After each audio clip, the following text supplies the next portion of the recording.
আজ নিয়ে এলাম পাকা আমের খুবই সহজ ও অসাধারণ স্বাদের আমের কুলফি রেসিপি বা ম্যাঙ্গো স্টাফড কুলফি। আমি 5 পিস আম নিয়ে নিয়েছি। এখন সবগুলো আমের বোটার অংশ কেটে এভাবে একটি ছোট চাকুর সাহায্যে আমের আটিটি আলাদা করে নিই। দেখতে পাচ্ছেন আম থেকে বীজটি 4 সাইড আলাদা করে নিচ্ছি। এভাবে নাইফের সাহায্যে ভেতর থেকে বীজটি আলাদা করে নিব। এখন একটি কাঁচির সাহায্যে এভাবে টুইস্ট করে বীজটি আম থেকে বের করে নিব।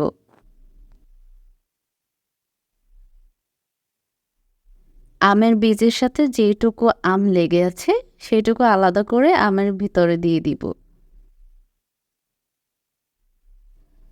এখন আমগুলোকে এভাবে কাপের মধ্যে বসিয়ে 2 ঘন্টার জন্য ডিপ ফ্রিজে রেস্টে রেখে দিব। কুলফি তৈরির জন্য 1 লিটার দুধ নিয়ে নিলাম।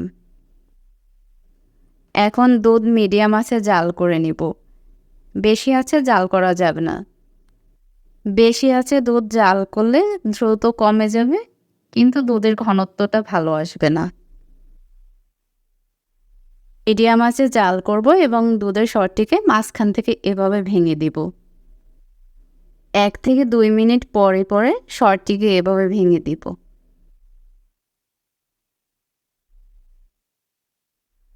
এভাবে দুধ জাল করে কমিয়ে 3 ভাগের 1 ভাগ করে নিলাম।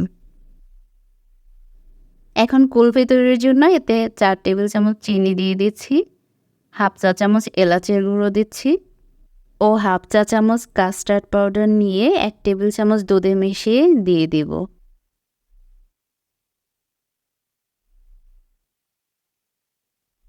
এবার 2 থেকে 3 মিনিট জাল করে ঘন হলে নামিয়ে নিচ্ছি। চুলা থেকে নামিয়ে কুলফির মিশ্রণটি পুরোপুরি ঠান্ডা করে নিতে হবে। কুলফির মিশ্রণটি পুরোপুরি ঠান্ডা করে নিলাম। আগে থেকে ফ্রিজে রাখা আমগুলো এখন বের করে নিব। এবার ছোট একটি চা চামচের সাহায্যে সবগুলো আমের মধ্যে কুলফি দিয়ে দিব।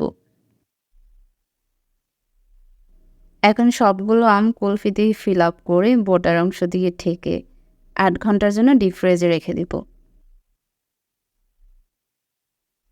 8 ঘন্টা হয়ে গেল, ফ্রিজ থেকে বের করে নিলাম। প্রথমে এভাবে খোসা ছাড়িয়ে নিতে হবে। এরপর আপনার পছন্দ মতো যে কোনো শেপে কেটে নেবেন। আমি 2 ধরনের শেপে কেটে নিয়েছি। আপনি চাইলে এভাবে কেটে নিয়ে উপরে কিছু পেস্তা বাদাম ছড়িয়ে পরিবেশন করে নিলেই হয়ে যাবে। আপনি চাইলে উপরে কাজু বাদাম বা কাঠবাদাম কুচি দিয়েও পরিবেশন করতে পারেন। এটি সম্পূর্ণ অপশনাল। আজকের ম্যাঙ্গো স্টাফড কুলফি বাসায় অবশ্যই ট্রাই করবেন এবং কমেন্টে জানাবেন কেমন হয়েছে। আগামী দিন ইজি রেসিপিস বাই নাদিয়াতে অবশ্যই নতুন একটি রেসিপি দেখতে পাবেন। সে পর্যন্ত সবাই ভালো থাকবেন। আজকের মতো এখানেই শেষ করছি। আল্লাহ হাফেজ।